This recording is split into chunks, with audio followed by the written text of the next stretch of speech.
পুঁজিবাজারে কারসাজির দায়ে ক্রিকেট অলরাউন্ডার সাকিব আল হাসানকে 50 লাখ টাকা জরিমানা করেছে নিয়ন্ত্রক সংস্থা Bangladesh securities and exchange commission.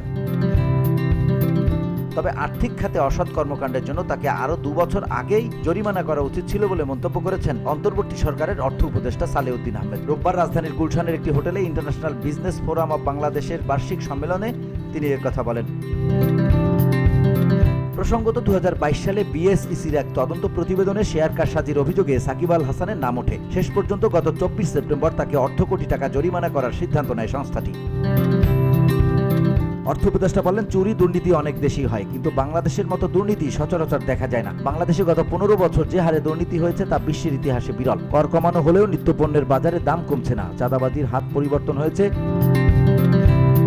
অর্থ উপদেষ্টা আরও বলেন, যৌক্তিক কর ব্যবসায়ীদের দিতে হবে, সারা জীবন প্রণোদনা দেওয়া সম্ভব না। আগামী অর্থ বছরের বাজেটে ব্যবসায়ীদের জন্য প্রণোদনা কমানো হবে। ট্যাক্স সিস্টেমকে রিফর্ম করা হচ্ছে, ট্যাক্স পলিসি ও ট্যাক্স ইমপ্লিমেন্টেশন আলাদা করা হবে।